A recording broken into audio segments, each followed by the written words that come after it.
It's lunchtime and the Brooklyn Cafe is open for business. Live from the Amp Media Studios, Dawn and Freddie S. and their team are ready to serve up a huge portion of fun for lunch with friends and neighbors. So let's break open that lunch pail and unwrap that sandwich you brought and take a front row seat in the Brooklyn Cafe and get ready to enjoy some humor and hot topics. It's time to get a healthy serving of hope and happiness to help your day go by with a smile. Your hosts, Dawn and Freddie S., are ready to talk about food, health, dating, or just plain dream making. If you have a story to share, movie review, restaurant critique, or just a coincidental thing that happened to you, call in toll free 888-994-4995, Studio A right now. Sit back and enjoy your lunch break at the Brooklyn Cafe. Here are your hosts, Dawn and Freddie S. Welcome to the Midday Show. And Dawn is not strapped in yet, but she will be.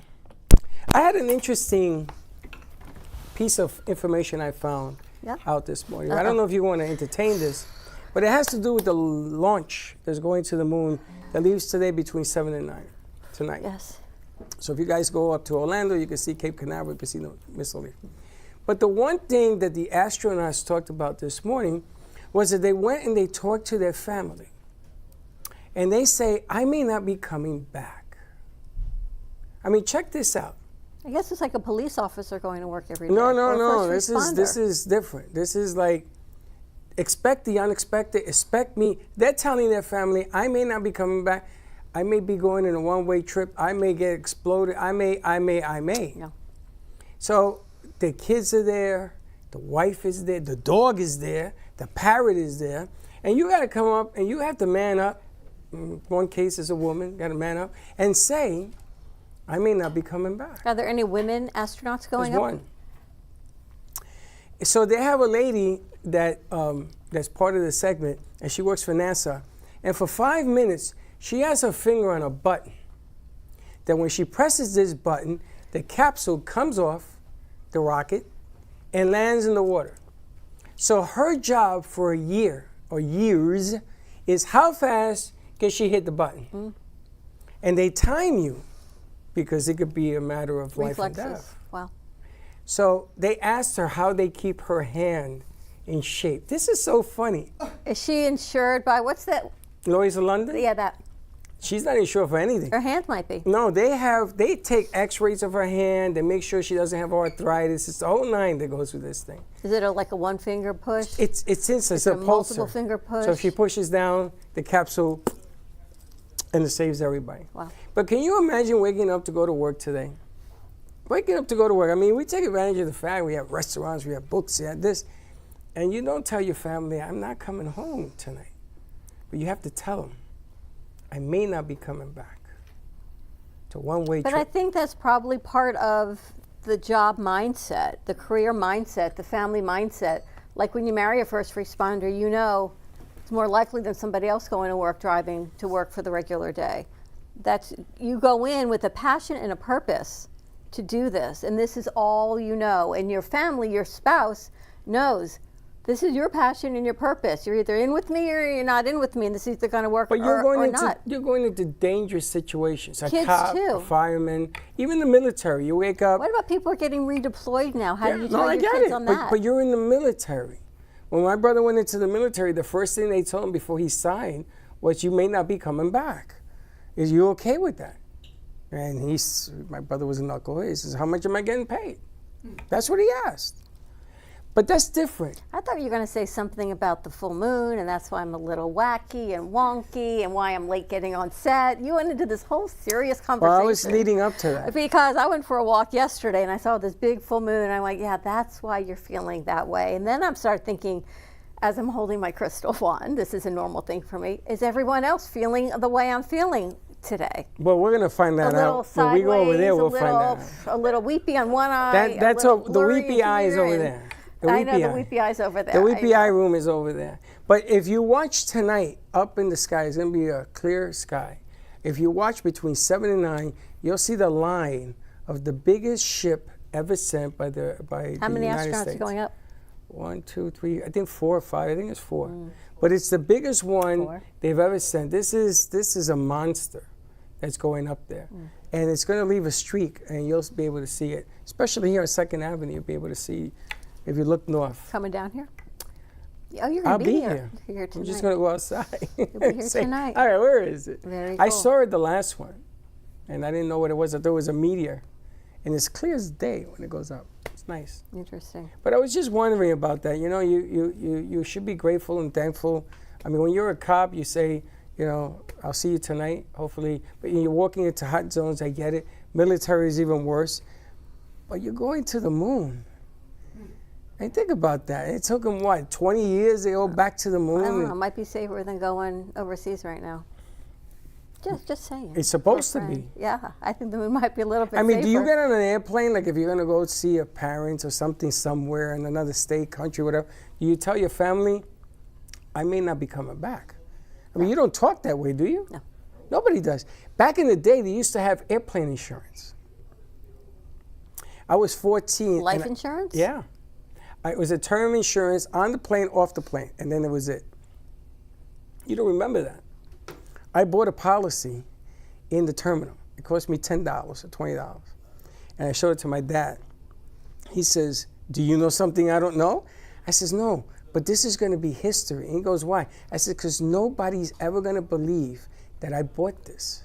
Because back in the day, they used to sell them in the airport. Do you guys remember this? Anybody remember the limited airline ticket? Do? I never bought it, but my father traveled a lot for business, and I remember it being a thing. And did he take it out at the airport? I was in JFK, and they had the JFK had a booth, and I bought it.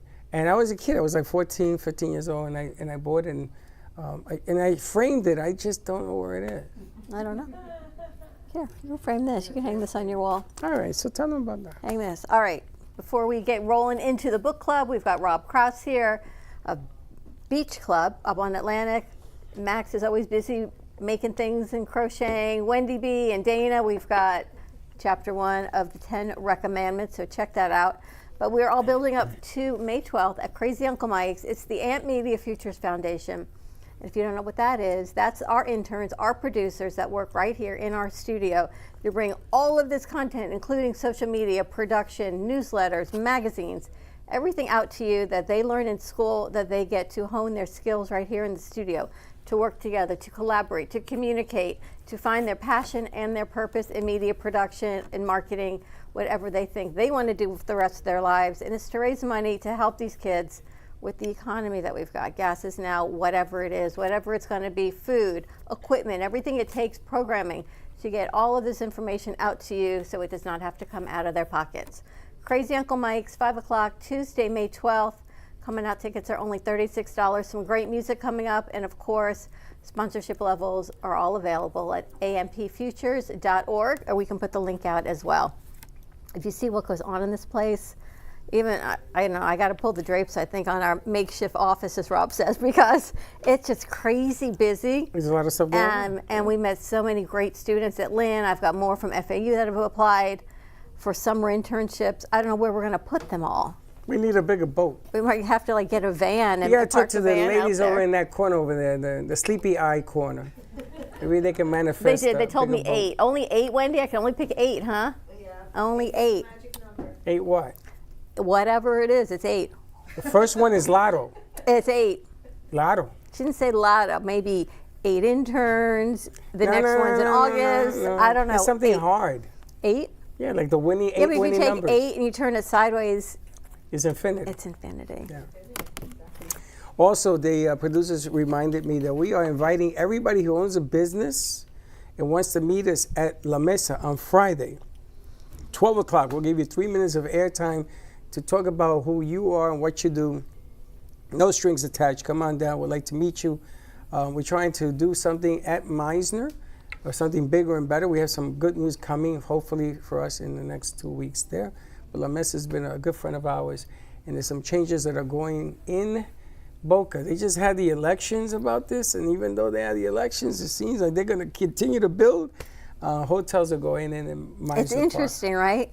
The whole redevelopment thing failed, but yet they're They're redeveloping. building. Yeah. So I think they're going to do it just going to different way, as they say. I won't say skin a cat. I don't want to insult Andrew. Different ways to get done what they want to get done. It's going to be in piecemeal instead of a whole project, it seems. Well, the object of the game here is the game changes. You have to be flexible to make changes. You know, you own a restaurant, you're doing something, and it's going really, really great, and the city decides to build a baseball stadium in front of your place. You sort of have to play, well, what does that mean to me? And Lamissa, if you come down on Friday, join us. No strings attached. We'd love to hear from you, and let's discuss what's happening with the city of Boca. Let's do it. All right, we're going to take a quick break. When we come back, I don't know what direction we're going, but we're going to find out. Happy April Fool's Day. Totally an April Fool's kind of day. Happy birthday to your grandson, Joey. He's the magic Joey, number happy of birthday. 7. Yes. Your second grandchild. Wow. Moving on to 6. All right. Get off of that. All right, Granny. more to come Get off of that. on the other side of this break. We'll be right back. Discover Rosie's Garden. The collection draws inspiration from the beautiful niece of the founder, Rosie, who brought joy to many before passing too soon. Her beauty and spirit are reflected in every piece. Founded by 2 friends, Rosie's Garden is a female-owned brand passionate about creating stunning, elegant jewelry that embodies the concept of bellissima, the Italian word for beautiful. With a philosophy rooted in grace and elegance, the brand crafts each piece of jewelry using only the finest materials, including 18-karat gold and the highest quality craftsmanship, ensuring that every piece is a true work of art.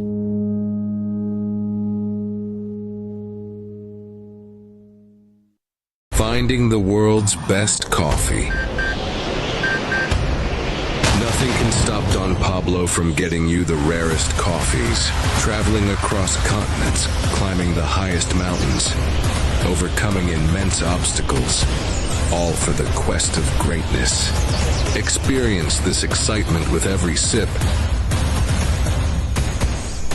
Looking for music that brings back the memories? True Oldies FLA is South Florida's premier destination for timeless hits from the 1960s, 70s, and 80s. Brought to you by M2 TV Network.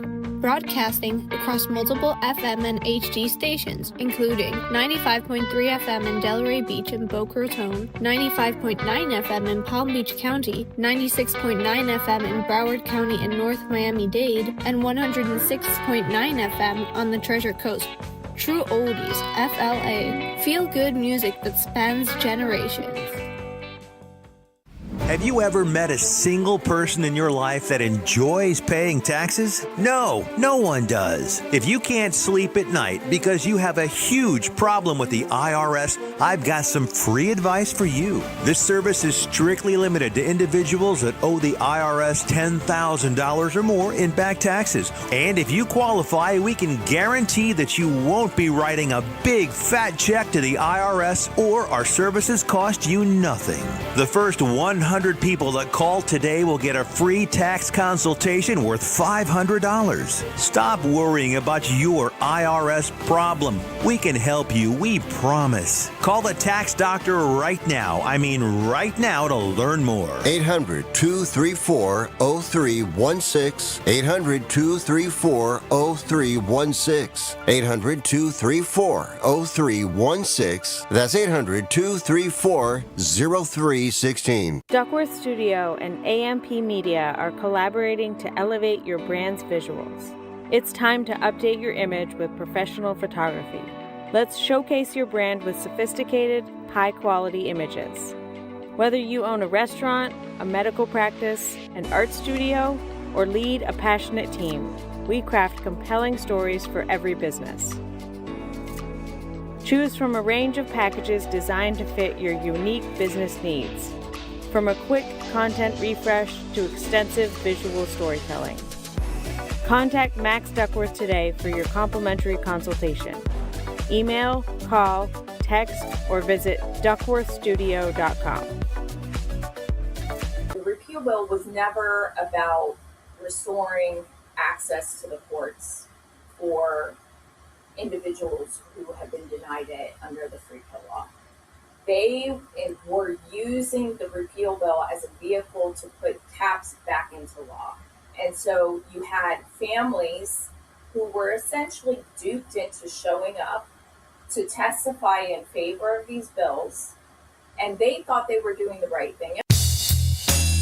Attention men, here's a great way to have more fun in bed and save money. If you want to take something like Viagra, they can give you a way to pay as little as $2 a pill. Yes, $2 a pill. Compare that to prices as high as $60 per tablet. These pills work for men to improve their performance and confidence. You'll love them. And now for the price of 2 or 3 pills, you can get 50 or more for around $100. You'll save hundreds of dollars off retail prices. That's enough to buy your date a nice dinner. Don't pay expensive prices for Viagra. Call now, order 50 or more of our blue pills, and pay as little as $2 a pill and save hundreds of dollars. Call anytime for confidential shipping.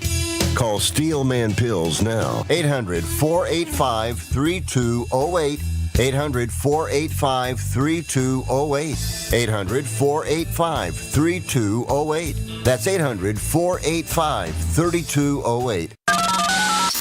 You're listening to the Midday Brooklyn Cafe Show with Dawn and Freddie S. Every weekday from 12 to 2, tune in for the ultimate midday escape. The perfect blend of entertainment, culture, and community, all served up with a side of Brooklyn flair. It's the South Florida show that everyone's talking about. You've been watching the Brooklyn Cafe Show. Join us each day and after hours as we talk about the hot topics to open the conversations and share a few laughs. Now, back to Dawn and Freddie S.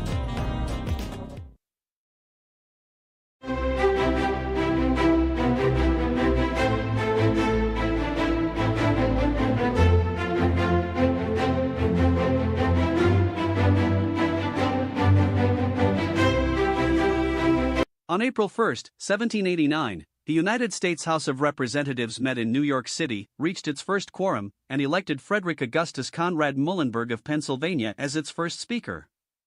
A former Lutheranism minister and leader in Pennsylvania's ratification of the United States Constitution ratification, Muhlenberg brought experience and credibility to the new federal government. Royal Flying Corps, RFC, and the Royal Naval Air Service, RNAS, becoming the world's first independent air force and a separate branch alongside the British Army and Royal Navy. Its creation marked a major milestone in military history, recognizing air power as a distinct and essential domain of warfare. On April 1, 1946, a powerful undersea earthquake near Unimak Island in the Aleutian Chain triggered a massive tsunami that devastated parts of the Pacific, killing 159 people in Hawaii. The quake, measuring 8.6 in magnitude, struck deep beneath the ocean and generated waves that reached heights of nearly 100 feet near the source, destroying a lighthouse and killing all 5 occupants. On April 1, 1970, Richard Nixon signed legislation officially banning cigarette advertising on television and radio in the United States, marking a major victory for public health advocates. The move came after decades of growing evidence linking smoking to serious illnesses such as cancer and heart disease, along with increasing pressure from agencies like the Federal Trade Commission and the Federal Communications Commission to inform the public of health risks. In 1978, the final episode of The Bob Newhart Show, the Chicago-based sitcom starring Bob Newhart, aired on CBS. The show, which had become beloved for its dry humor and clever writing, followed the life of a psychologist navigating both his professional and personal worlds. Over its 6-season run, it earned critical acclaim and a devoted audience, leaving a lasting legacy in American television comedy.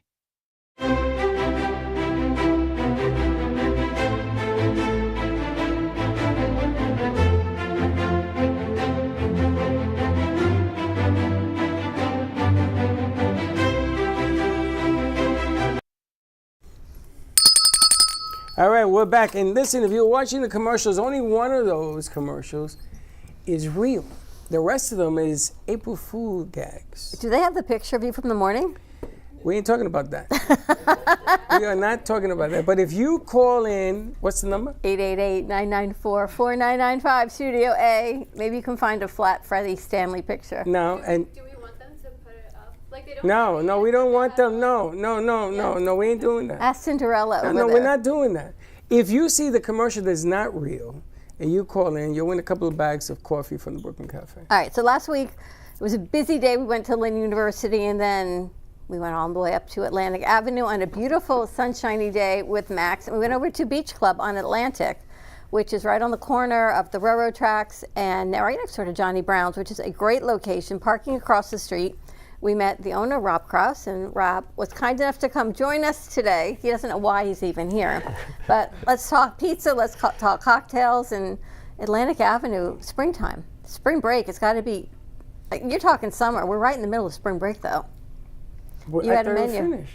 Spring break? Spring break. I don't think so. I think they're about over now. Yeah, it's basically a rotation of every week in March. So tell us about Beach Club. Well, I mean, thank you for having me. I am very appreciative of being invited. Dawn and Freddie. Happy to be here on the Brooklyn Cafe show. You have a lovely studio Beach here. Club Pizza. I think to circle back or to comment on something that you had mentioned earlier, something that we actually talk with or something I talk with my team members often regarding similar things to the moon launch. At the end of the day, what do we do? When people get stressed out, something didn't go right, pasta was oversalted, table was dirty, whatever the issue may be, and you have somebody who's clearly freaking out or, thinks they did something wrong, and it's a very clear reset a lot of the time where it's like, relax. Are you responsible for, curing world hunger? Are you responsible for curing cancer today? No. We sell pizza, pasta, and meatballs. Okay? We are not risking our lives going to the moon. We're just trying to make sure a pasta and a pizza can come out of the kitchen at the same time. So, yes, putting those two type of things into perspective really makes you understand, what we do every day and the chances that we have to create little moments of joy in people's lives, but also remembering, hey, life is not on the line. You're not going to die today. Just play a little Bob Marley in your head and you'll be fine. We once had an intern and there was a candle burning and she didn't know what to do with it. So she poured the hot wax down the kitchen sink. Yep. You know what happened? The kitchen sink got clogged. And she was bawling. She was crying. And I think you said to her, this should be the worst thing that ever happens in your life because we can melt it again and we will get the wax out of the sink. But the same type of thing, right? The things that are important in life. It's true, but when you have an establishment where you go eat and you entertain people, I think that they feel the pressure because they want to be top notch. You don't want to serve water when it was supposed to be wine. Only Jesus did that. But the bottom line here is that they want to make sure that their name is not on a customer's lips. Of course, and I mean, I think a lot of that, though. Yes, having somebody who's passionate, who obviously cares. It's like the kind of the traits that you want to be able to identify in somebody who you think could be a high-performing individual inside of your establishment, right? But at the same time, there's a lot of things, and I can use your candle as an example where I could never possibly get angry at somebody. I told somebody to go put that candle out, and she did it the best way that she could, right? So if I have a new employee and I tell them, hey, can you go water that table?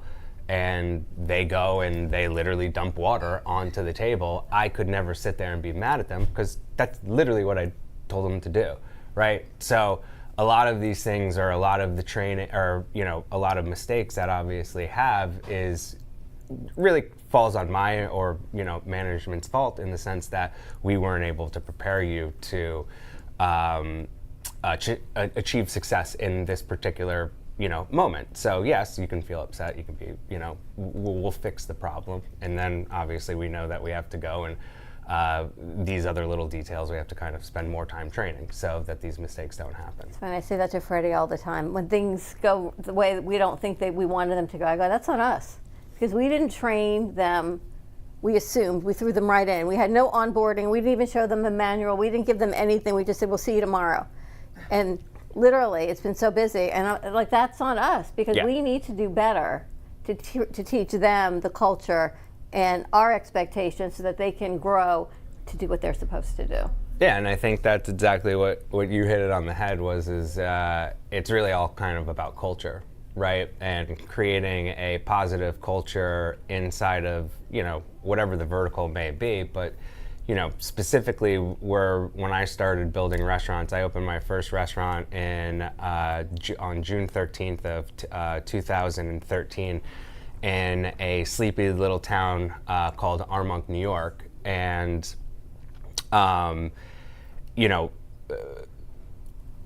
one of the things that we were very, very focused on was, and we had all kind of had been through the ringer in restaurants and, understanding the old culture of how restaurants were kind of run with an iron fist. And, for lack of a better term, not sure if I'm allowed to curse on the show here, but most restaurant individuals were treated like mushrooms. They were, as we know how mushrooms are made, they were fed that and kept into, in a dark closet. Whereas what we try to do is really build a positive culture that, creates somebody who, puts somebody into a position where they can essentially be not only co-creators of the brand, but actually, co-creators of the systems that we're creating, because, they're the ones that are obviously executing it. So having their understanding or their input is a very powerful thing, and it allows them to feel empowered that they have control, not necessarily control, but they have a say on how things are controlled inside of the restaurant, giving them, again, a little bit more skin into the game opposed to just being order takers. I think what we found really interesting is when we met with you last week is that culture. Yeah. Even for your social media. Yeah. Is they know the pulse of what's going on, and you let them co-create the culture of the restaurant instead of you just saying, okay, do this, do this, do this. Let's share this. Yeah, and to be fair, our big push was, and I know we spoke about it earlier, but we had obviously a tight timeline to open. So a lot of the things that we wanted to do are, essentially kind of changing a wheel on a plane while it's, in air, obviously until season is completely out and, the dust settles. We have a little bit more time for kind of the content production side of things. But yeah, per what we were talking about, it was really kind of weaving in your social media presence and kind of strategy, but building that into more of the fabric of the culture of the restaurant group, where the culture becomes the marketing strategy, right? And so exactly like you're saying is like, there's a lot of different elements to social. Obviously, I lend on the side of more,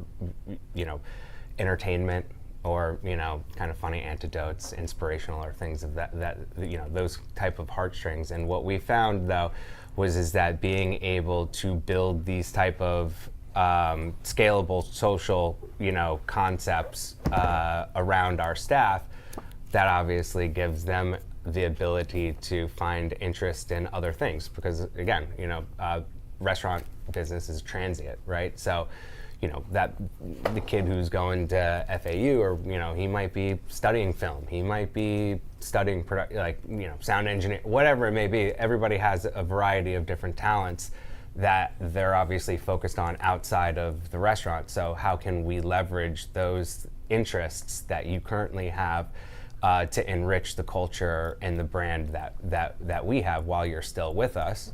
And obviously, as we continue to grow, components of that social production team and, all of a sudden starts growing. And now, you might have a marketing department that you were able to homegrown inside of your restaurant, that you still have people who are, working inside of it, but also have new and different responsibilities of actually helping and grow the business. So really the way we think about it is whether you run food or you bus tables or you serve or you bartend, whatever it may be, we're not interested in making you the best, server or bartender. I'm here to try to help you become the best professional possible. And if that's going to be, in hospitality, then the best hospitality professional possible. But everything that you can learn inside of a restaurant, inside of those four walls, are all translatable to other verticals. Which is interesting, because then you're not fearful of losing the person who came in to work for the summer.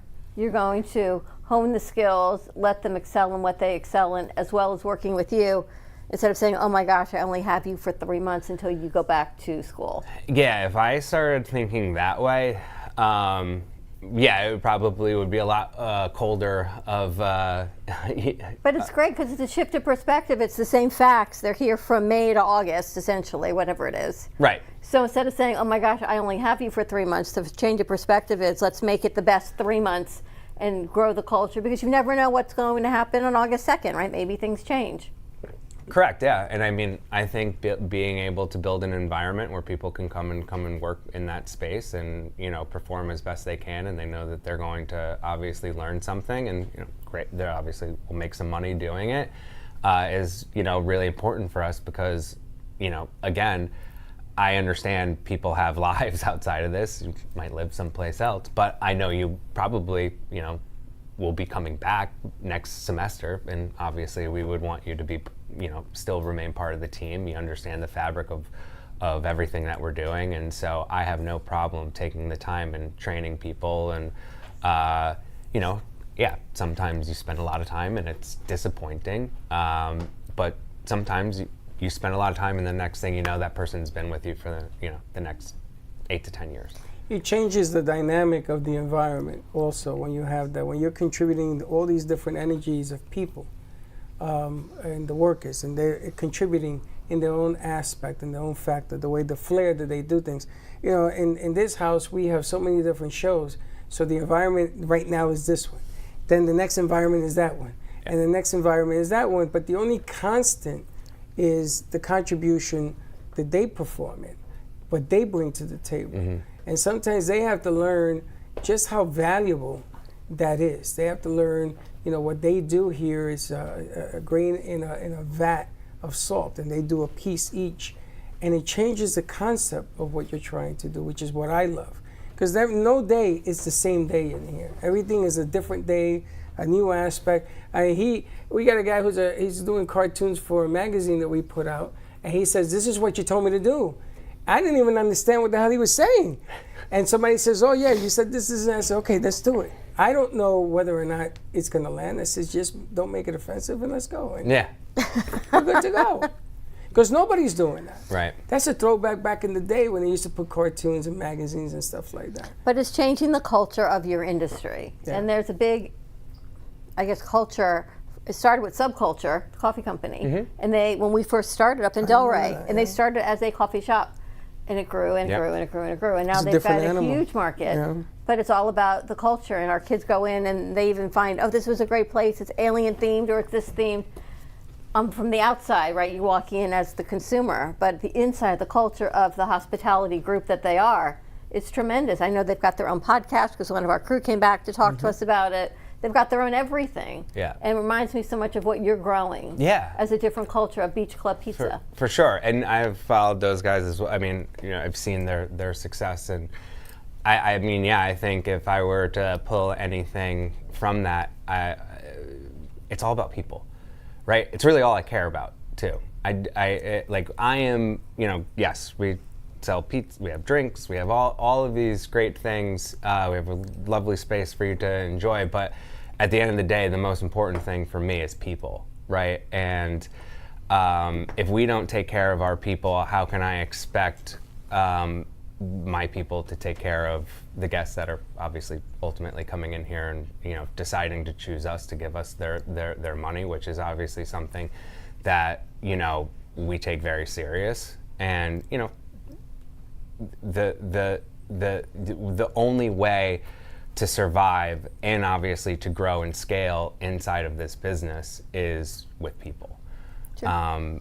And what we have found is that, you know, I kind of fundamentally disagree with a lot of, maybe, I guess you would call them boomers, or, you know, maybe some, you know, older millennials where they say, you know, the Gen Z kids don't work and this and that. No, I find it actually completely different. I actually think there's a high motivation to work and be successful.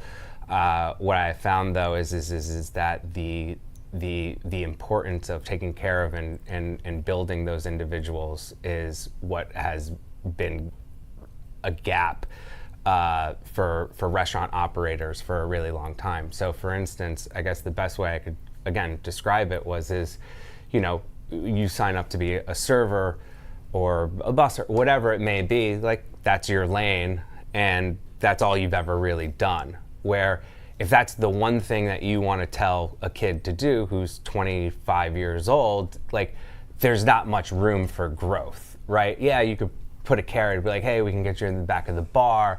But like, what skills am I really teaching this individual? Like how, like if you did decide to leave tomorrow, or you got an internship at, AMP, you got an internship at marketing or whatever business, right? What skill sets did I provide you with outside of being able to pour water at a table properly that gives you any type of credibility to walk into a business setting and be able to perform and achieve, right? So, and that's understanding fundamentally how the business operates. And on top of that, they've got great pizza. Well, that and pasta and meatballs. Yes, that helps. But what we found is that to inspire, especially a younger workforce, by being able to give them real responsibilities of a cost center, right? So, for instance, if I can give you for the month of April, you're going to be responsible for non-alcoholic. Our costs. I give you a budget. Now all of a sudden you have some real responsibilities on managing a budget, understanding what sales forecasts are, and ordering appropriately so we keep a percentage cost in line, right? Now all of a sudden you know how to do that, then you can go on to payroll or you can go on to food, and now all of a sudden you understand all of these very important components of how the restaurant actually operates.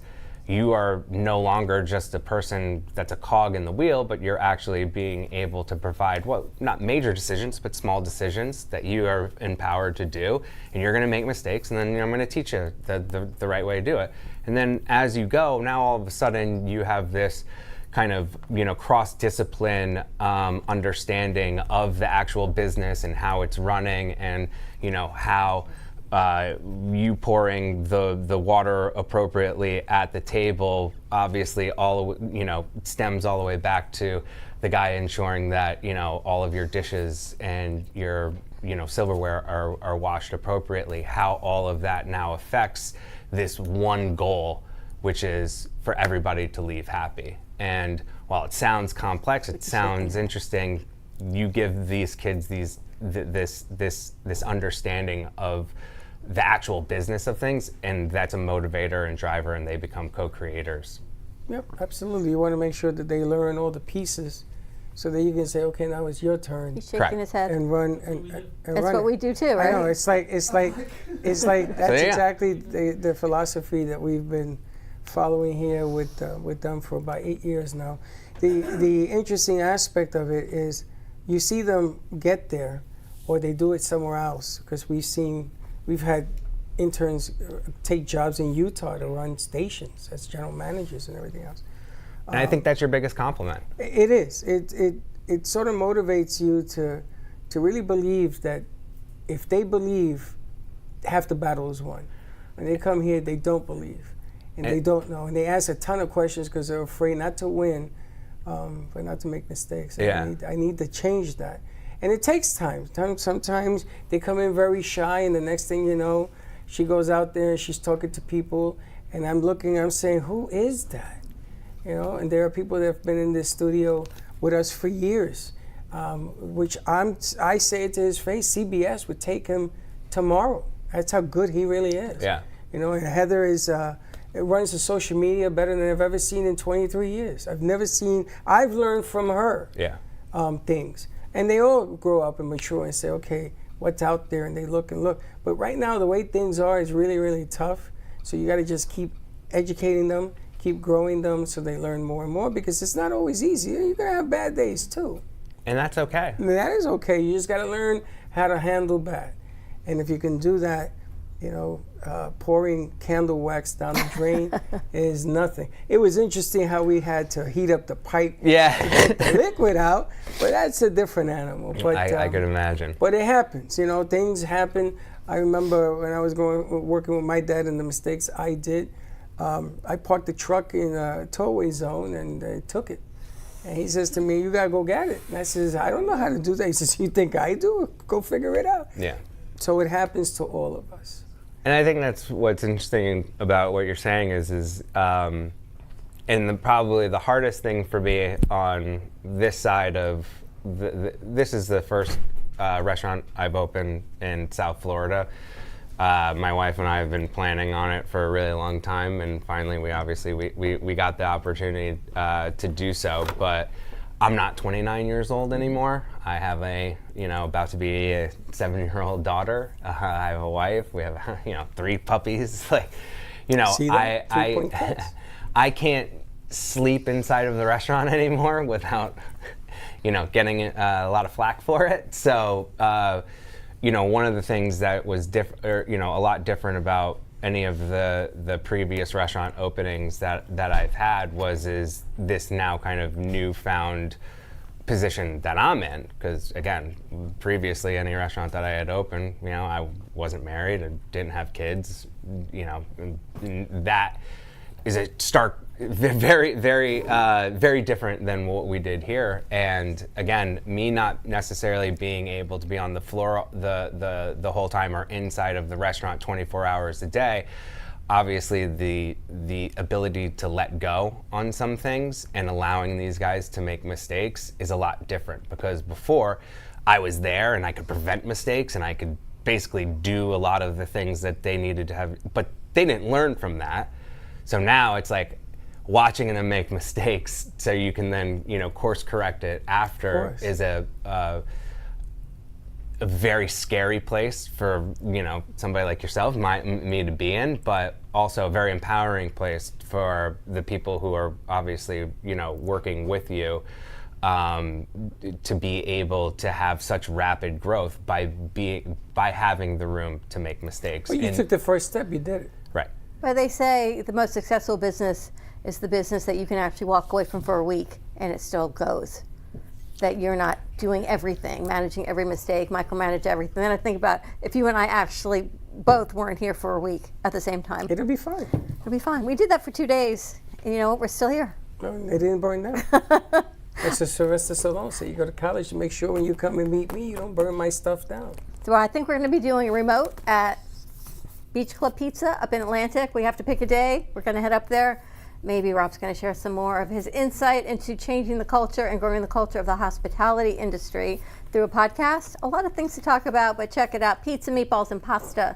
Beach Club Pizza up on Atlantic. Yes, right next door to Johnny Brown's. You know it well, just on the east side of the railroad tracks on Atlantic Avenue. We're going to take a quick break. When we come back, I think we're getting ready for a book club. Have you read your first recommendment? I read it, yes, I read it. Thou shalt not be victim. Yeah, I'm very upset about this whole thing. Men were not invited. Look in that circle over there. Tell me what man is sitting over there. I didn't see anybody. You're sitting over there? He has a seat for you. No, not me. I had to read it this morning because I was told yesterday. All right, more to come. Max, thank you so much for introducing us to Rob Krause, owner of Beach Club Pizza on Atlantic Avenue. Check it out. It's delicious. Bring the family. Also, unlimited, place, bottomless brunch. Brunch is Wednesday through Sunday. Yes, ma'am. Not just for weekends anymore. All right, brunch lunch. For brunch lunch. Yeah. You can be there. And it's all on here. Looks delicious. Babka French toast. They found out on my birthday last week that I can eat breakfast at any time. Sure, because your finger's always moving. Right? She eats breakfast with her hand. But just think about it. Anytime you could do it. Babka French toast. Can't do it after tomorrow for Passover, but in the next 7 days I'll be able to. Just don't call a cop. You'll be done. All right, more to come. We'll be right back. Our preschool team provides personalized education and therapy services that are specifically designed to meet the unique needs of our children. These students are overcoming medical conditions that have been affecting their physical abilities since birth. Our specialized teacher and therapists understand the critical role that occupational and physical therapy play in helping these young children to develop essential skills in their early education program.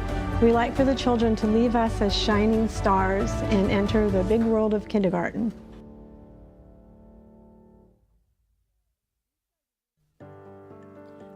Welcome to Working Nurses Home Care, where your private care is our priority. We provide medical and supportive private duty care all under one agency serving Broward, Palm Beach, and the Treasure Coast. From long-term care and companionship to recovery support, our nurses, therapists, and home health aides are here for you. We accept most major insurances including United Medicare, Aetna, Humana, Oscar, Cigna, and Medicare. Count on us for care that you can trust. Call Broward at 954-916-7458 or Palm Beach at 561-409-0767. Visit us at www.workingnurseshomecare.com. At Working Nurses Home Care, we are here to serve and support.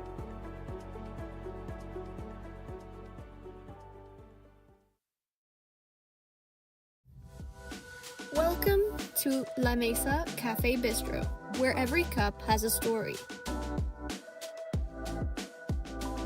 From freshly brewed coffee to comforting, flavorful dishes, it's the perfect place to slow down and savor the moment. Open 8 a.m. to 4 p.m. from Tuesday to Saturday, and 9 a.m. to 2 p.m. on Sunday and Monday. Stop by and taste the difference at 48 Northeast 1st Avenue in Boca Raton. Looking for great coffee and a place to unwind? Come to Tiki Coffee and Desserts. We serve gourmet coffee made fresh, rich espresso, smooth lattes, and handcrafted specialty drinks made just the way you like them. Pair it with one of our delicious desserts, from creamy cheesecakes to fresh pastries and sweet treats made to satisfy every craving. No matter what you're in the mood for, you can trust that it's been prepared with care and quality ingredients. Enjoy a warm, welcoming atmosphere where our friendly staff make you feel right at home the moment you walk in. Whether you're meeting friends, taking a break, getting some work done, or simply treating yourself, Tiki Coffee and Desserts is the perfect stop. Don't miss out on an irresistible experience you'll want to come back to again and again. Tiki Coffee and Desserts, the hottest new coffee shop in Boca. Imagina que este es tu dinero y alguien te lo quiere quitar. ¿Quién es? El IRS. Adivina qué, quieren tu dinero y pueden tomarlo. Todos si quieren. Entonces, ¿qué haces? Usted contraataca dejando que nuestro equipo de expertos lo resuelva con el IRS para poder conservar su dinero. Llame ahora mismo y aprende gratis cómo podemos ayudarte a volver a ponerlo en tu bolsillo. 5 minutos de tu tiempo pueden ahorrarte miles de dólares. Join the AMP Media Futures Foundation at Crazy Uncle Mike's for Caps Off for a Cause, where we help young adults fresh from graduation advance in the world of media production. With your donation, we can help graduates by giving them the training and skills needed to get a foothold in the media production industry. To participate, scan the QR code here to purchase tickets. Once you do that, you can enjoy a drink, have some light snacks, and potentially get networking opportunities. Caps Off for a Cause will take place on May 12th from 5 p.m. to 7 p.m., located at Crazy Uncle Mike's on 6450 North Federal Highway, Boca Raton, Florida, 33487. For further information, contact the AMP Media Futures Foundation through their email, phone number, or website as seen here. We hope to see you soon. Still wasn't serving him. I have colleagues invited me to go to power lunch and said they would pray for me. And I said, I'm good. I don't need prayer because I don't want to change. I thought I'm good. Yeah, I'm good. Yeah. I think we all do that, Yeah. and it is pride, and it's like Yeah. he needs to bring you to humility in order for him to make the changes that need to be made in ourselves. You're listening to the Midday Brooklyn Cafe Show with Dawn and Freddie S. Every weekday from 12 to 2, tune in for the ultimate midday escape. The perfect blend of entertainment, culture, and community, all served up with a side of Brooklyn flair. It's the South Florida show that everyone's talking about.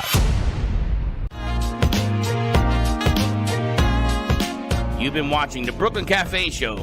Join us each day and after hours as we talk about the hot topics to open the conversations and share a few laughs. Now, back to Dawn and Freddie S.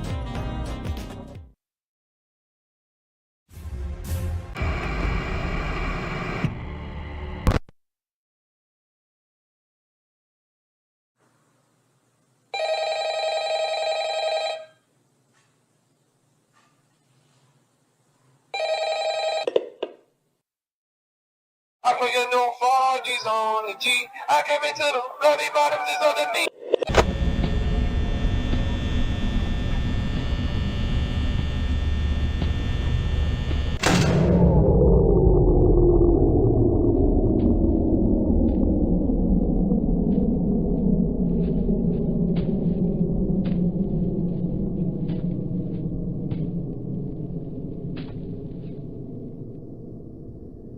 Now where's my bell?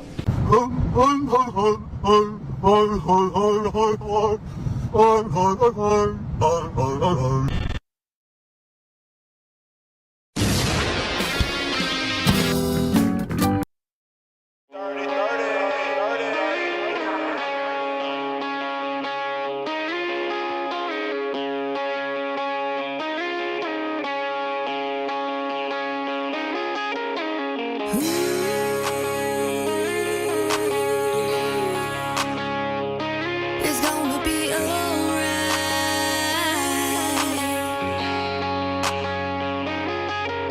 That handlebar mustache held me down. My ripped jeans, someone's hand-me-downs. We tried.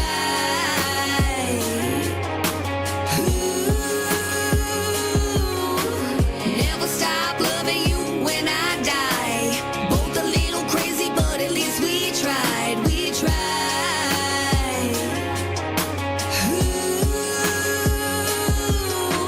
What about the tables there at the park?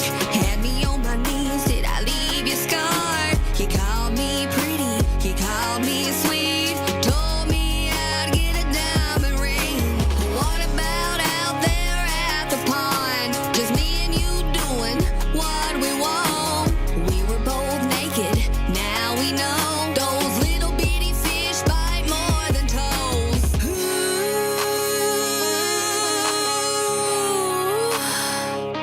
It's gonna be alright.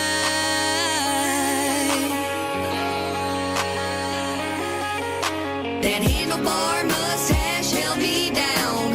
My ripped jeans, someone's hand-me-downs. We tried.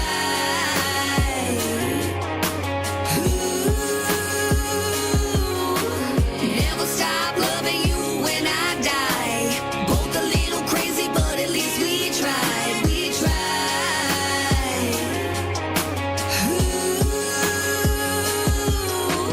Lessons learned, bridges burn, and guess it's time to let it go. I've been known to run away, but it's time that I faced it all. I was begging, pleading, just to stop the bleeding. I didn't know I had to go. While you were crying, lying, felt like you was dying. We didn't know we had it all.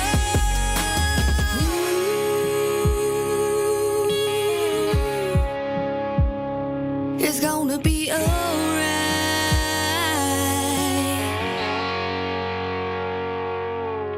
That handlebar mustache held me down. My ripped jeans, someone's hand-me-downs. We tried.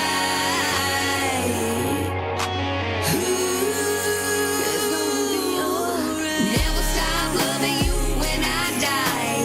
Both a little crazy, but at least we tried. We tried.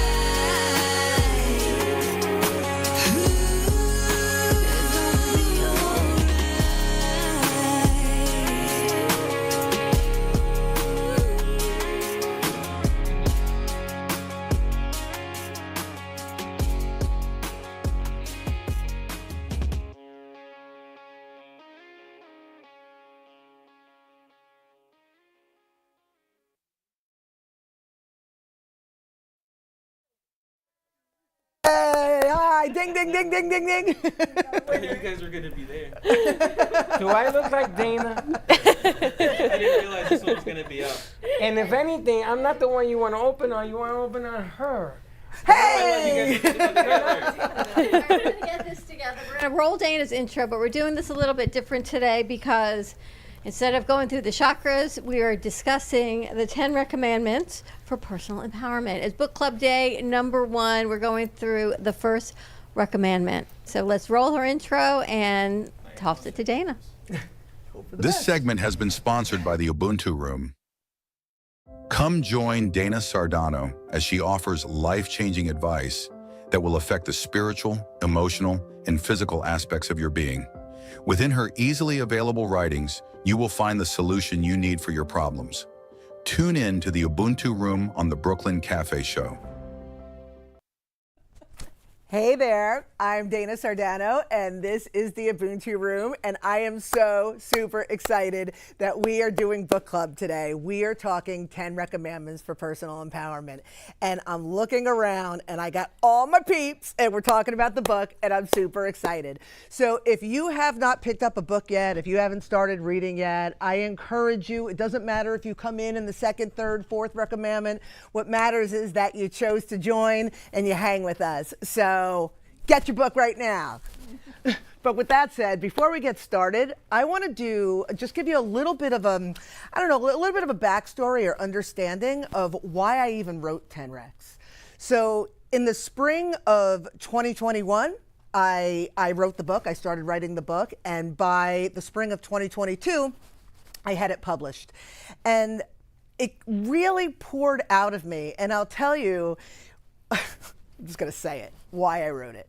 You know, back in the day, my circumstances, they sucked. Like, I had a lot of sucky circumstances in my life, and I had to make some pretty serious changes to improve my life. Some little ones and some big ones. And in making those changes, I noticed that my life sucked a little bit less. And then I made some more changes, and then things got really good. And in that transformation, and we're talking about probably about a decade or so of solid transformation, I noticed something. I noticed that although we're all different, we're like snowflakes, right? We all have our own story. I'd say it in the book. I have a story, you have a story, but we all have our own story. We all have our own circumstances. But the common thread is that there is a formula and there are patterns to how things work for all of us. So even though we're all unique, we all share these patterns. Humanity shares these patterns. So when I was able to get from here to the suck, from the suck to this wonderful life, I wanted to share what I learned, what these patterns were, and share it with my stories. Because we all, like I said, have a story, and maybe you'll see yourself in my story, and then you'll share your story, and then we could uplift each other together with our stories and our recognition of these patterns and applying our understanding of this to our lives. So that's why I wrote 10 Recs. That's why I'm super excited about it. And that's why I'm sharing it with you guys. So today we're talking the first recommendment. I shall not claim victimhood, but I want to read the second part. Rather, I shall recognize that the power to create my experience is always within me. There are no victims, just opportunities to learn and grow, and I choose to learn and grow from each opportunity. Now, before we step into conversation, I just want to bring up that I understand how difficult it is to do that. How difficult it is to be, and being that I've thrown the word suck around so many times, I'll continue it, to being in the suck and then being like, oh, it's just all information and I'm here to learn from it. Like, I get that. But if we could start to shift our perspectives from victim-victor and look at things as opportunities for our own evolution, we might be able to shift things with a little bit more ease.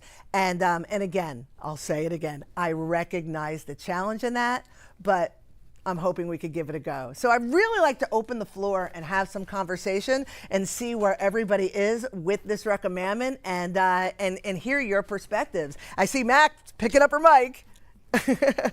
Well, I think it's really interesting because so many things happen to us, and it's just really easy to be like, this thing happened to me, and I'm going to be mad at the world for the rest of my life about it. And that doesn't have to be that way. I feel like I really started to learn this lesson, though, when I started my own business, because it's like, you know, I'll put in a lot of work, and somebody might not want to pay an invoice or something, and it's like, oh, like, woe is me, I didn't get paid, but, like, did I follow up properly? Like, did I put the proper blocks in, you know, learning from it instead of just feeling like I'm a victim?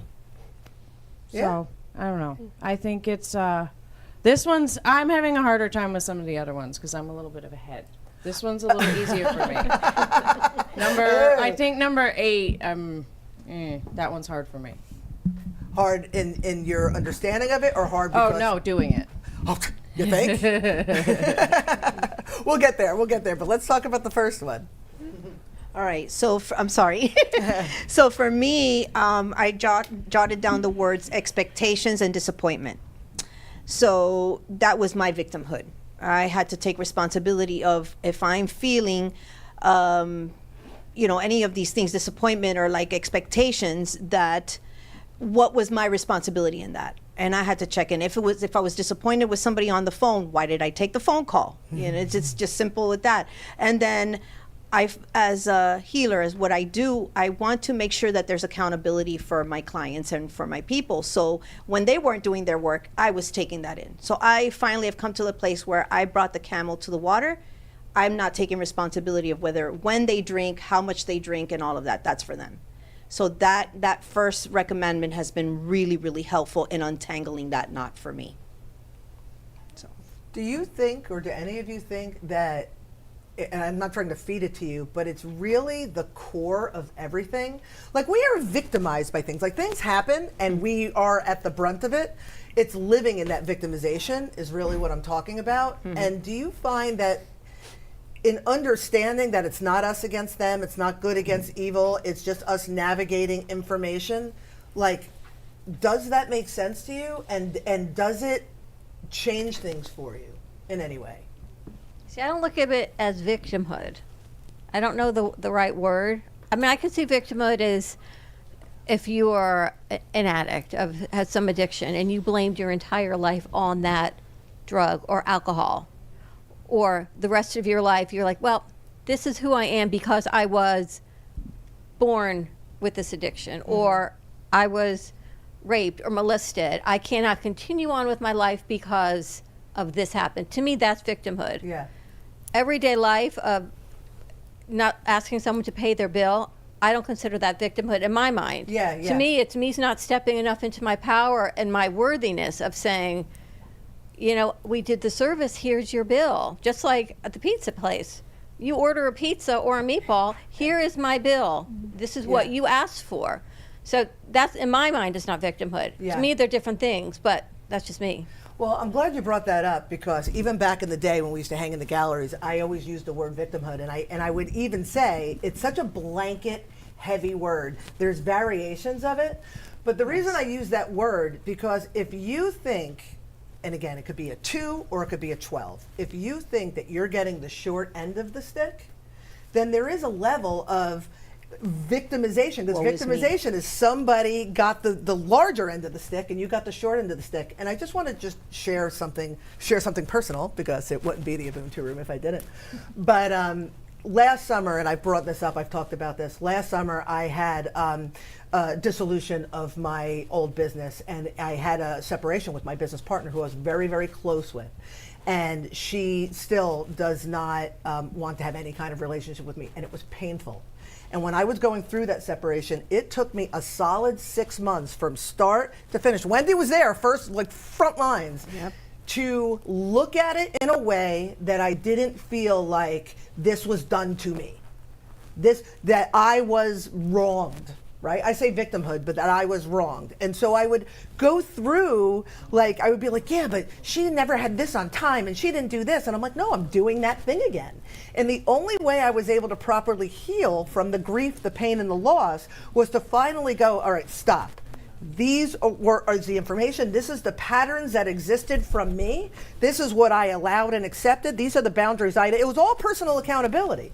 But if I'm in this place where no matter, even if it's subtle or extreme, where I'm looking that it was something she did and this is why the relationship ended, if there's any of that, then I will never fully heal, learn, evolve from it, and then apply that knowledge or my wisdom to the next thing. That's what I'm talking about with victimhood. We all think somebody did something to us somewhere. It doesn't have to be abuse from childhood. It could be the guy that cut me off and then gave me the finger. If I carry any of that, I align with that frequency. But is that what we allow and we choose to feel that more of 100% being a victim? But I shall not. You have something to say? I have a lot to say. Oh, okay. We're waiting. You don't believe in any boundaries or anything. None of it. I know. The short end and the long end stick of it, remove the stick. I think that the biggest problem we have is dealing with ourselves.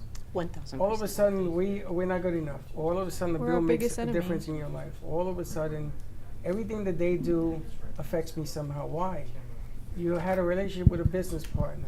It dissolved. It's not personal. Yeah. Don't make it personal. 1,000%. Totally. Time to move on. 1,000%. Because, the bottom line here is I learned a long time ago, you can either be with me or not. And if you decide not to be with me, then I'm going to move on to be by myself. Not a problem. But don't take it to a level where you can't function, where it breaks you apart. Yep. Because all of a sudden, the word victim, replace it with the word myself. Because all of a sudden, you're your own victim. Yeah. Don't overthink it. 1,000%. Let's be real about ourselves. We're in a circle right now where the hardest thing we have in this circle going on right now is how to figure out how the 5 cameras pick up all of us in the circle. Because I'm gonna tell you something. They've never done it. So for me, there is no victim. You gotta watch your speaker. There is no victim. All there are opportunities and chances. And when you miss a chance, you're gonna say, man, I'm a victim. But when you gain a chance, you don't celebrate. How many times do you do something right and it says, man, I'm good. I got this. Look at me. You don't do that. I do. I do too. And you can never be a victim. You can only create a victim. Yeah, and it kind of makes you question, how do people develop this victim mentality? Because not everyone has it. And I have this ex-best friend who I grew up with from middle to high school, and I would always say, like, she has such a victim mentality. Everything was never her fault. It was always someone else, and she was blaming everyone and everything for her own actions. And you kind of, like, in the book, it mentions seeing things as black and white, and I, after reading this, am starting to kind of realize that, okay, maybe she developed this victim mentality from experiences she had, whether it was her family, her relationships, or something like that, and that it's not just black and white, and that it is a blue with reds and greens and yellows. You red! But it's always You Patrick Quinn! And that there are multiple, that there's depth to the story, and that there's different colors that are causing her to have this victim mentality, and that I should maybe think and, like, I don't know, just be a little bit reflective on that relationship that I had with her now. So. Oh my God, that's so grown up. Yeah, there's more than one angle to look at things. And again, I don't want to get caught up on the word victimhood, but it really is about recognizing that there's more than one way to look at a situation. I'm like seeing it like this, right? There's more than one perspective, and it's easy for us to judge another because they wronged us, or they disappointed us, or they let us down, or they didn't pay their bill, or they didn't do things the way I wanted them to do them, and this way we had to end the relationship, and then it's really not my fault, so I'm going to deflect and make it there. No. Like Freddie said, there is no stick, unless, take a whack with it, but that's the old ways to do things. You got something? I mean, I just listen. I'm absorbing everything.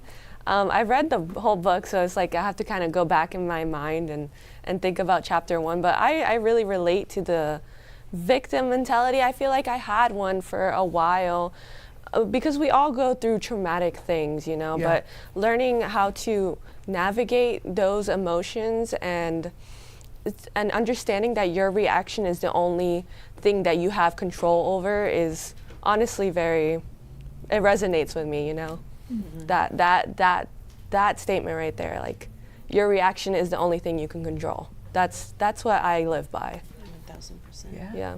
I think we would have loved to, I would have loved to have had this in my 20s. Absolutely. This is why I believe that a lot of us that are older, we're doing this work now, because now we're seeing it. And it's like we're shouting it from the rooftop because we came from programmization. I mean, in my household, forget it. Cuban American. So I've got the programmization from both sides, you know. So there's the breaking down of the program, there's the breaking down of all of these experiences and getting it much earlier. Oh my God, I'm like cheering you guys on. I'm so excited. I would love to go back a decade or two. Or 3 or 4. Yeah. And it's strange because you have kids, and I look at now, because when I was coaching, I thought I was teaching hundreds of kids. Yes. You know, numbers never bothered me. Teaching in numbers doesn't bother me. Right. Only when I got it wrong, and I wish I had known you back then, because I would have taught, not kids, but I would have taught parents of kids. 1000%. Because that's where it's at. So is. the bottom line now is I sort of erased that, and I'm moving on. Am I going to make mistakes? Who isn't? And if you can walk on water, God bless. But the bottom line here is I'm not going to hold myself hostage because of it. Exactly. You're good, not good. You're great at what you do. And if I'm the only one that believes that about myself, that's okay too. Yeah. But I ain't going to take on no sticks. I'm not going to say, you know, you get the better end. A deal is a deal. You make a deal. If you can honor the deal. Now, I understand that sometimes a deal happens and they turn around and says, I can't pay for this. Okay, so you're going to take me to dinner? You're going to give me your firstborn? What are you going to give me? Right. You're going to give me a deal. Now, people say that's the way it was in New York. And that's the way we used to do things. In New York, I always made a deal. Whether they paid me or not was secondary. Florida, a little bit different. But I'm not going to let other people influence me to judge other people. Because to me, I don't like judging anybody. 1000%. You know, good, bad, and different. Everybody has a reason for being. Some of them are good. Some of them are not so good. But that's okay. You know, you've been through a ton. You know, the more I read about you and the things that I see about you, you've been through a lot. But you're on the other side. Yes. And you're offering guidance. I'm offering a hand to get to the other side. But you're offering guidance to get there. Yes. And that, to me, I got to tip my hat. Because not many people do what you do with what you've been through. Yeah. That's the secret. And if you can do that, you halfway home. 1000%. Yeah, I appreciate you saying that, and I appreciate you seeing that. And I just share in 10 Rex, I just tell the story of my daughter's biological father. I think I glaze over it, but I give the high points or the low points, if you will. And 10 Rex is the first of a trilogy. And the third in the trilogy, I tell a story about he and I connecting and what it looked like being a little bit more evolved, what it looked like having a little bit more discernment and compassion, and how he and I were able to sit down, have a cup of coffee, and talk about the children and what's best for the children. After all of clearly he was doing the work on his end too. So it's for me, it's a really cool full circle thing. That in the first book, I'm like, hey, did this, that, and the other. This is what it looked like. And then the third book is like, we were able to reflect on our experiences and understand that if we knew better, we would have done better. Or if he knew better, he would have done better. But I'm not here to judge because I'm a victim. It's not easy. I think that, and I've been married twice, I think that if I had listened more, maybe that's why I sit. And they tell me, you're sitting from there, you go there, and you go there, and you go over there. And I sit because I listen. Whereas back in the day, I was dumb. I used to run all over the place. And I didn't listen. Now I'm watching. Because you don't have to talk to me anymore for me to know what you're feeling. Because I can see it. I can see it on your face. I can see it in your steps. I can see how you tie your shoes. I can see it. Yeah. And I'm trying to analyze if I'm seeing this, then something's going on that I'm not part of. And if I'm not part of it, I can't offer to fix it because I don't know. So I have to tell you, what's going on, what's happening. You okay? Yeah. 1000%. Sometimes it gets me in trouble because they'll tell you mind your business. You know, like when you say to someone, what's wrong with your face? I say, you know, because What's wrong with your delivery. face? What's wrong with your face? But delivery. But you know something? 1 and 1 is 2. 2 and 2 is 4. 4 and 4 is 7. They only look at 7. They remember the 7, but do they remember?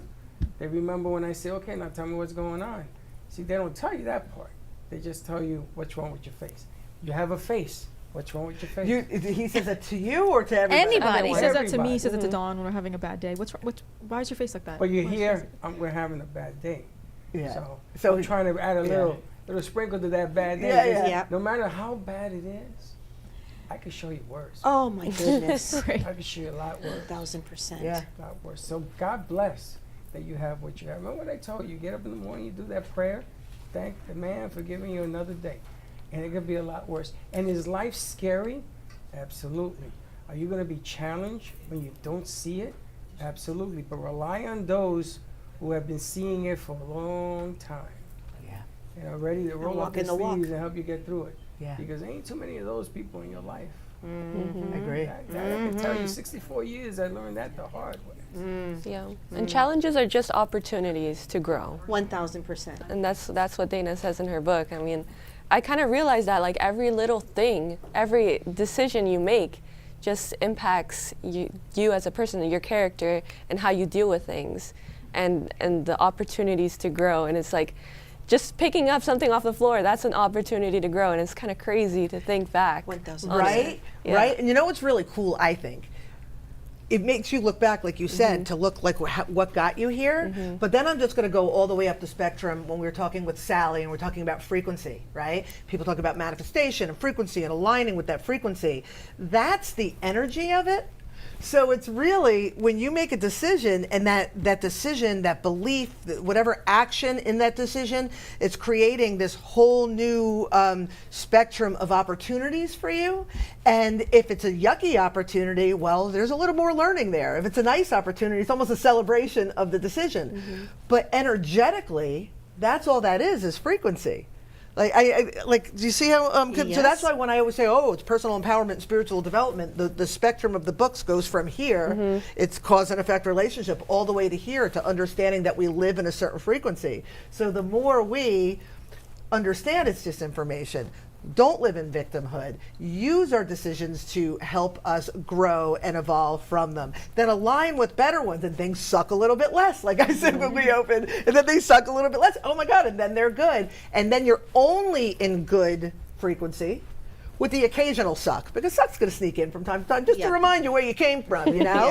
And then you handle that, and you bat it out, and then you stay in this frequency. It's really, I am so fortunate, grateful, blessed that I am so driven to bring this to people, because I think if more of us thought like this and applied this to our lives and stayed in the game, because a lot of people fall off, stayed in the game, we would watch humanity evolve. It wouldn't be so you open the front door and you're like, it would be so disheartening outside these four walls, you know what I mean? But I give you two a ton of credit, because we saw you do a 180, I don't know, maybe 4 or 6 months ago. And we kept waiting for the old Heather to come back, and you didn't.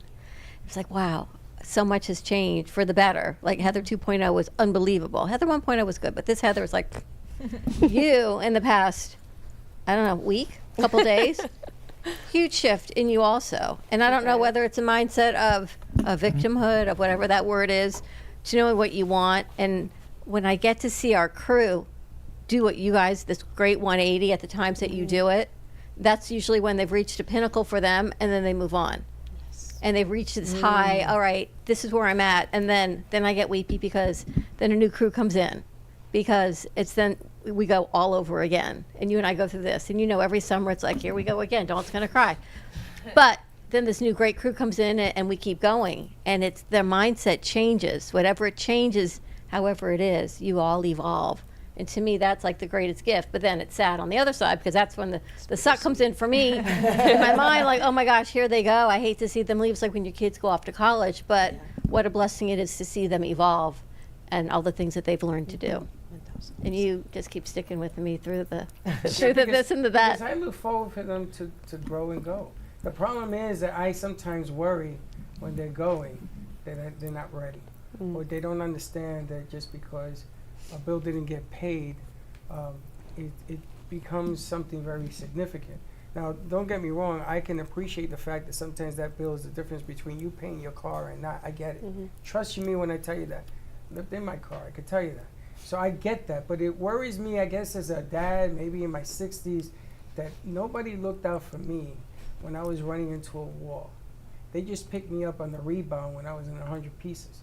And I don't want them running into a wall, because I tell them all the time, you gotta be very careful when you make a decision. Think about your decision and think about it correctly. And some of these things that you guys have brought to the table in the last 6 months has taught me that there is another way. There's the highway and then there's the other way. And you just have to be careful. Yeah, are we gonna make mistakes? Absolutely. Just don't let them cost you. Try to minimize the mistakes. But don't overthink it. I mean, I talked to you about that this morning. I overthink overthinking. 8 years of doing this. I overthink in my 8 years. sleep. I asked her to take Seriously. a notebook out. I asked her to take a notebook out and write the names of all the lives that you've touched, all the kids that you've given an opportunity. Goodness. Talk about 8 years, everything. Let's About come our around. meeting at Starbucks. Think about that. Before you say they leave, think about when they came. You're gonna make both eyes weep now. Well, just think Yeah. about it. Yeah. Think about what you've given, because we've given everything. The impact. Yeah. Yeah. They may not know it, but I know it. I can know feel what we it. sacrifice. Yeah, I can feel it too. So the object of the game here is you keep giving. You know, you just gotta keep giving, because you begin to see during the book show up, you begin to see Dana, our friend here, our friend over here, and then you get these, and you get that. And everything changes. Yep. Everything changes, but you gotta keep going. Yeah. You know what is it? DFQ? DFQ. DFQ. Can't say it on air though. Don't. Oh, I know. As soon as there's an F in an acronym, I know where we're going. It's an old Marines deal, DFQ, and I saw it in the movie, and I'm gonna tell you, I'm 100% behind it. Well, before we go to commercial break, we're talking about what victimhood is. Yeah. How do you get out of it? Well, the first thing is really about recognizing that, yes, things have happened to us. Things happen all the time. But at the end of the day, everything in our experience is just information. That's how you get out. It's all just information. Let that information tell you something. Max had a situation, a bill wasn't paid. What's the information? Well, I'm not going to work with that type of person anymore. Or I should put the bill up front. Or I should take money up front. Or if I should set better boundaries. It all comes back here. It's all just information. And if we could recognize that it's all information, it's here to teach us something, and have accountability for our part in it. You have no control over the other person's part, but you have total accountability over your part. When you do that, that's the first step. And then step 2, I'm not going to try to find it. Next week, we are doing the second recommendment. It's about recognizing your emotional guidance system and how to use, and I talked about this a little bit in previous segments, but how to utilize that emotional guidance to help navigate the world that we live in. And that's next. So if you haven't picked up a book yet, go to my website, ubuntu.fishgallery.com. I have samples of the audiobooks for all 3. I have, you could get the ebook, you could get the book, you could get the journal book. There's books everywhere. So go to my website and read along with us, and also feel free to reach out to me if you have any questions. I'm just super excited to help you, and I say it all the time, have what I'm having. And there's a lot to talk. I'm looking forward to number 2, because I just said to you this morning, I hate when I say this, how do you navigate the spiritual side of your emotional frequency and the human side, the physical world of, I gotta pay a bill, this person is in the suck, or whatever it is, but you know you're supposed to be at this higher, or you are at this higher level of calling and information and guidance and light, and then you get that. And how do you stay here when you got that? Does it make sense? Yes. Okay. Yeah. I'm like looking at you like. And I always say it's the human side. He goes, why do you separate the 2? Yeah, you can merge the 2 for sure. That's 1,000%. Yeah. 1,000%. I hear what you say. I hear you all the time. I'm going to yell at you. I'm going to yell at you.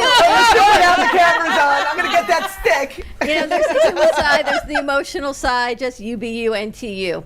Fish Gallery. Ubuntu. All right, more to come. We'll be right back. Looking for bold, authentic flavor? Step into Bramer's Brazilian cuisine, where the vibrant taste of Brazil meets your favorite American classics. From savory churrasco to juicy burgers, every dish is made with passion. Hosting a party or a special event? We cater all occasions with incredible food that leaves a lasting impression. Our Boynton Beach location offers generous seating with a separate dining area for bigger parties. Come visit us in person today at 1035 Gateway Boulevard, number 201, Boynton Beach, Florida, 33426. Contact us by phone at 561-272-6377. Enjoy the Brazilian taste. Enjoy the Bramer's taste.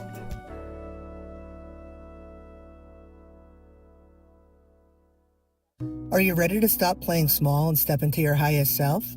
This isn't just a book club. It's a call to action. No fluff, no excuses, just growth. Actually, growth with some super cool people with a shared intention. Join us live at the Ubuntu Room on the Brooklyn Cafe Show Wednesdays at noon and become the greatest version of you. For more information, go to ubuntufishgallery.com. UBU, NTU, fishgallery.com. Imagine this. A loved one, a son or a daughter, has just suffered from a life-threatening accident. They're transported to a state trauma hospital, and despite being in the care of professional physicians, they tragically pass away due to preventable medical errors. As if this was not tragic enough, then finding out that legal statutes in the state of Florida devalue your loved one's life to zero. This is what we are fighting against. Come join Edward Salazar as he discusses the issues surrounding free kill laws and how to resolve them. Catch The Fight Against Free Kill Laws with Ed Salazar on Monday, 5 p.m. on all social media. Learn who we are and join our cause today. RCCA has a team of specialized therapists to treat a wide array of injuries and conditions, including balance issues, back pain, fall prevention techniques, joint replacements, and stroke rehab. Our therapists at RCCA help adults reclaim their strength and flexibility, allowing them to return to their hobbies and sports. We tailor treatment to return our patients to activities they love, such as croquet, gym workouts, golf, pickleball, and tennis.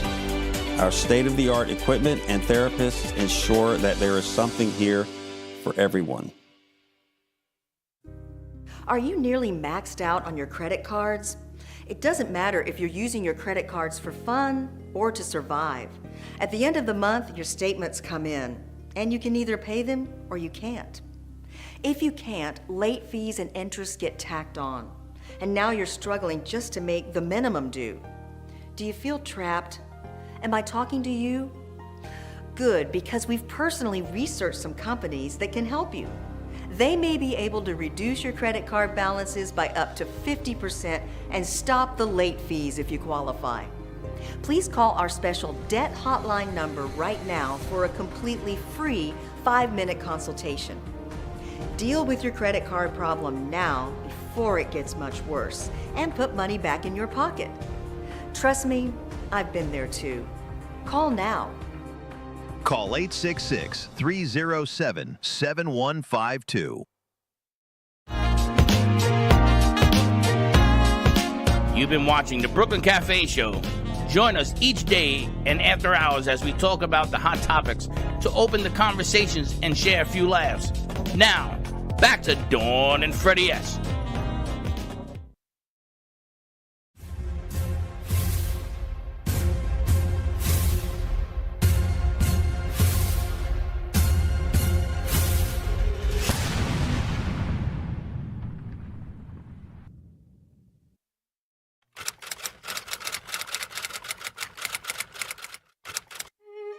On this day in 1776, George Washington assembles a team of Samuel Adams, Nikola Tesla, Paul Revere, Geronimo, and John Henry to fight the British in the battle that would lay the foundation of America. On this day in 1869, Lincoln Park was established to commemorate Abraham Lincoln, who was assassinated by John Candy Bar Booth.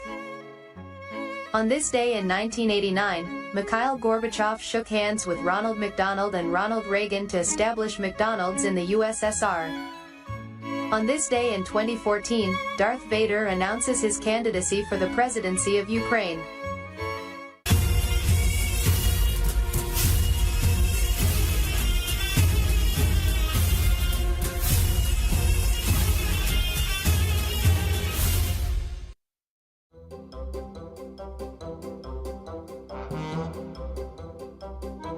April Fool's Day, celebrated on April 1st, is a day dedicated to jokes, pranks, and playful mischief.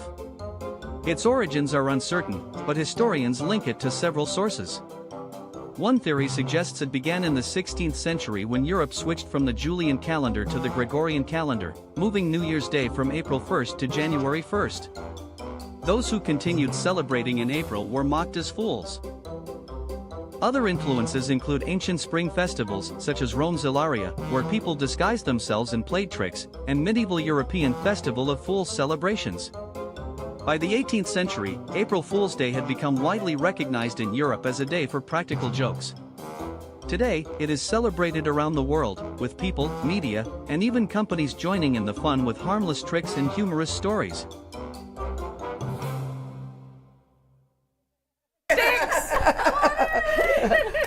You got the right color. And there we go. More. And I'm landing it. April Fool. And we keep going. We're not done with it. That's crazy. One bite at a time. That's It's awesome. That's so funny. Wow. Thank you. And there you have it. All right, so Wendy B was with us at Brahmers, and you did a lot of channeling, a good friend of Dana's, another one for me, and so many great things. And people kept commenting, when's she coming back? When's she coming back? Oh, my Lord. So I'm glad you're back, and I hope you come Thank back you. more because, today's show takes a life on its own. Thank you. But if anyone was listening, she was giving us some information, some guidance for the fundraiser. So it's very general, but Freddie, you are able to just land. You have the vision, you have the long sight. And Dawn, you have the ability to land it in. You have the face, you know how to, the closer. You are the closer. And coffee is for closers. That's how Spirit is saying. So you are already moving in that direction. And in the previous segment, the gentleman was talking about holding on to the space and having the ability where they're teaching them from, this is what you're doing. It's not when do you start or how you pull it, you're already doing it. So Spirit is saying just keep on being authentic and doing how you're doing, moving it along. And at some point, it does feel a little bit more seamless. Right now, there's many bases that you're covering, and the image that Spirit is giving me is that the bases are loaded. That was my plate, I told The you. bases are loaded. I mean, I got so many goosebumps. The bases are loaded, and you're just waiting for your star to come to the base and pitch it and land all of those home runs. You're already there. I'm covered in goosebumps. So it's the staying power. It's the showing up. It's the, redirecting the course. And everybody has their piece. Spirit is saying there will be those that will offer the protection. There will be those that are, part of the crew, everybody having the mics and all of these things. All of these components just keep on raising the bar. So watching you ladies here and all of us here, we continue to raise the bar, which allows you guys to raise the bar. Because now you don't have to teach that particular skill, or now it becomes the common knowledge. Instead of having this as our floor, now we have this as our floor, you guys have this, and now even the ingredients that are on your plate, on your buffet, they're of a higher quality, they're of a higher knowledge base, and that's where you just continue to ascend. That's the way Spirit gives it to me. I love that word, ascend. Yep. Ascend. Yep. Everybody says ascend. The visionary. You were saying something to Freddie in Espanol, and I stepped all over it. So I was wondering if you could retrieve it. So. Is it okay if I share what? So you have a protector spirit of an Indian. He's a very, very native, strong, connected, wide lens view, and he's on a tremendous, tremendous, huge horse. And you mentioned that you're afraid of horses. Is that horse holds so much power, It's almost like you're a car guy, aren't you? Yeah. Oh my gosh, the muscles, the Mustang, all of that power is because you're able to harness it. They're giving me oh my gosh, Merlin energy. You're very able to just have this yeah, he's like, no, this is so. But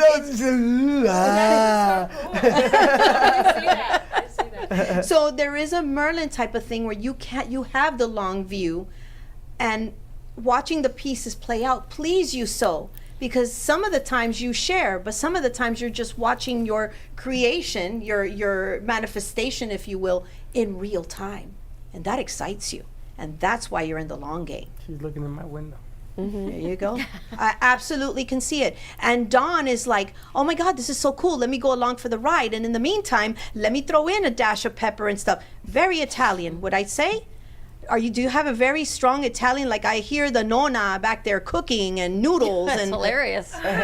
She don't cook. That's so funny. Like the nonna's in the background, and she's like, don't worry, I got the pasta, you know. And the funny thing is, in my household, we do break the pasta.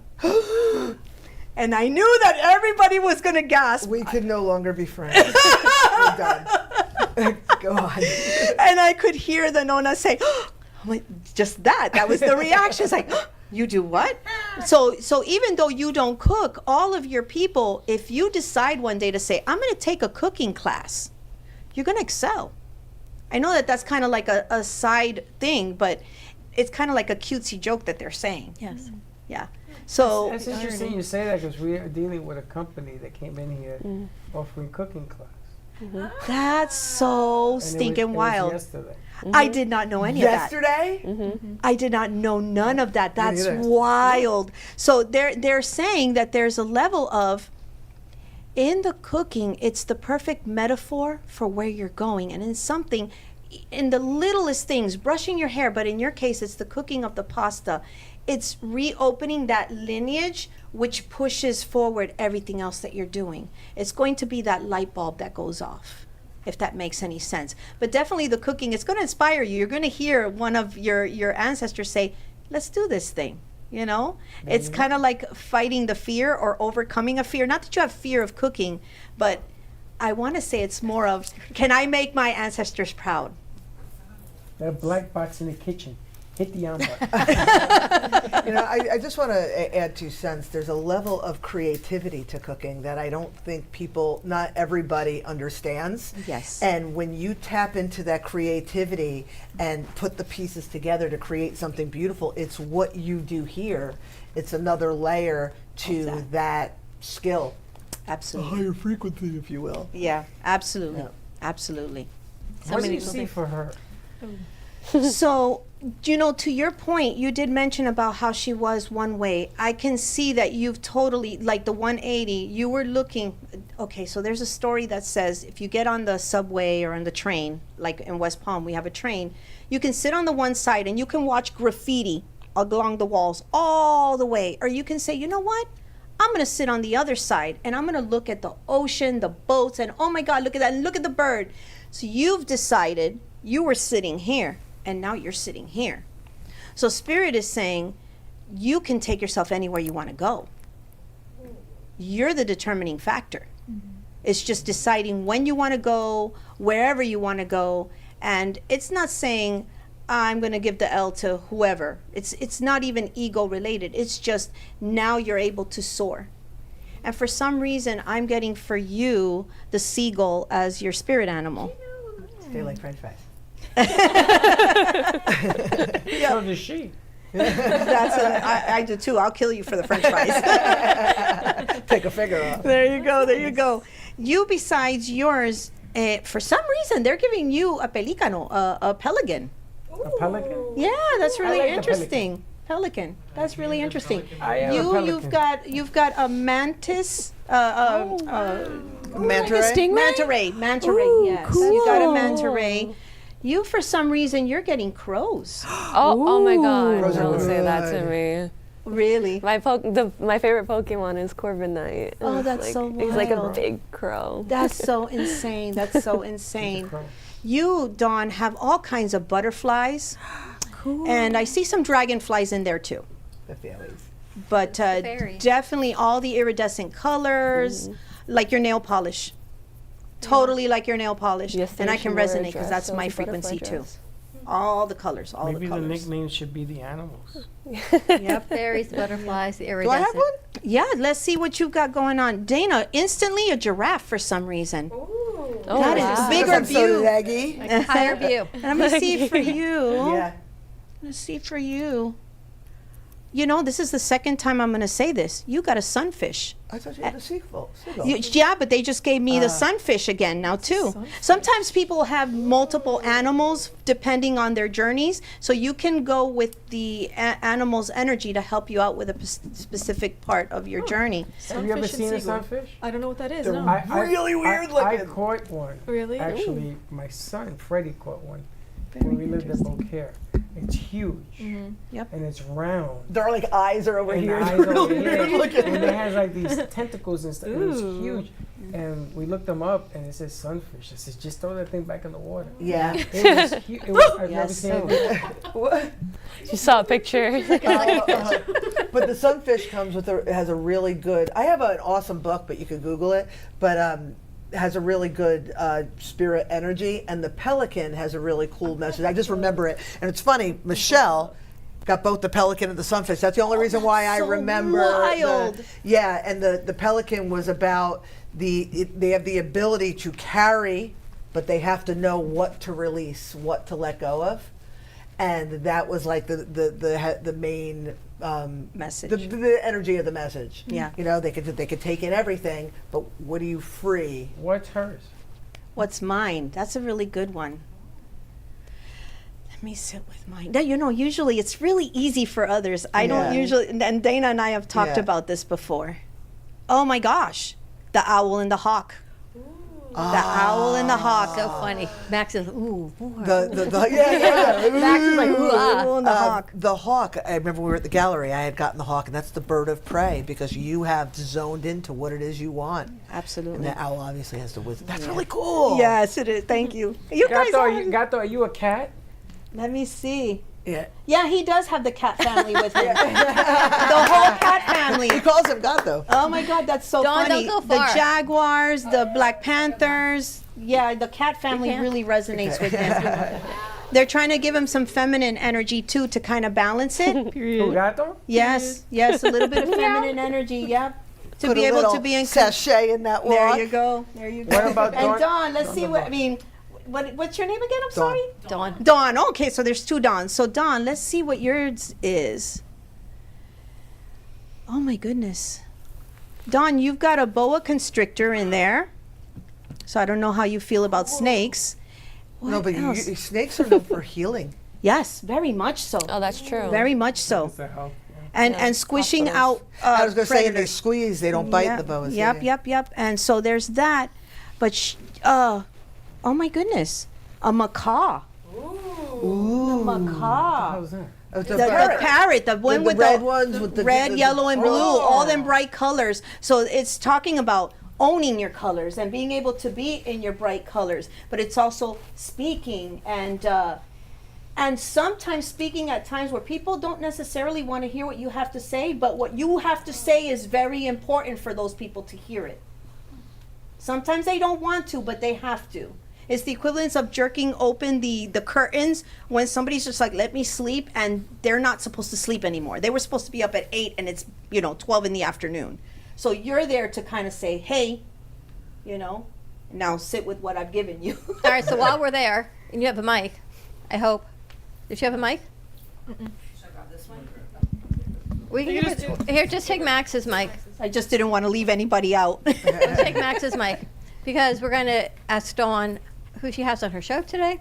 And so I have a show called Face Stories with Dawn DeMarco Book. Nice. And I invite Christians from all walks of life to come on and share their stories of faith, hope, and love. And today I have Evelyn Panagua, and she's a single mom, and she is an amazing single mom because she has gotten herself out of debt. Her mortgage is paid for, and she teaches women how to get out of debt and be financially free. And she also does a lot of work with, Angela Ball, Hearts for Moms. And she's also a photographer and a dancer. Wow. Yeah. Wow. She's got a lot going on. Amazing young lady. And Dawn always has color and vibrancy, and She's a parent. Yeah, and you share the word that people sometimes don't always hear, but they need. I was telling Freddie this morning, faith right now has gone up, skyrocketed. Well, that's because it's getting darker and darker. Yeah. But people are realizing that, and they're reaching for it more. Yeah. And they're looking for a connection to their higher faith, spirit, whatever that is that they believe in. All religions are really looking, especially this week. People Oh, are really yeah, I know. honing in. Passover and Passover Easter. starts tonight. Wow. Easter, Good Friday. Well, It's a wouldn't huge it be week. nice if we were just nicer to each other? And Oh, well, stop I looking think for- that's, wouldn't that be nice? But you also have an enemy that wants to take you down. So you have to be covered in Jesus Christ to have that covering, even though he's going to try and take you down. So- Because as you know, I've been doing this, it'll be 2 years this month. And the attacks that I've gotten because I've stepped out on faith and tried to do what I'm doing, and I'm doing it. And I don't care what the enemy throws at me because I love Jesus. But that is, it's tremendous. So I congratulate you, and I thank you for doing what you do. Thank you. Because right now, I say that all the time, more than ever, but really more than ever, people are connecting to that higher frequency, faith, but it all comes together, right? You can't take the human and the frequency and the faith apart. Right. It really is all about resonating and, what was the word? Ascending to the next level. Yeah. All right, ready to wrap this up? Yeah. Dana, we can get your book at UbuntuFishGallery.com, UBUNTU Fishgallery.com, or go to Amazon, whatever suits you. Join us next week. Hopefully Wendy will be joining us more, and tune in today at 3 o'clock to Faith Stories with Dawn DeMarco book. Timing is now. Happy Passover to all of you that celebrate. It starts tonight at sundown. As they say, Chag Sameach. And we'll see you tomorrow morning. Don't be late. What did they say? Well, that's about it for today. Even though the show's over, the Broken Cafe is always open for business. You're invited to join the fun every day from 12 to 2. If you missed some of the laughs from today, Dawn and Freddie S. will bring you more good cheer next time. You can follow the Brooklyn Cafe on Facebook at the Brooklyn Cafe TV to rewatch every minute of the show. We'll see you next time.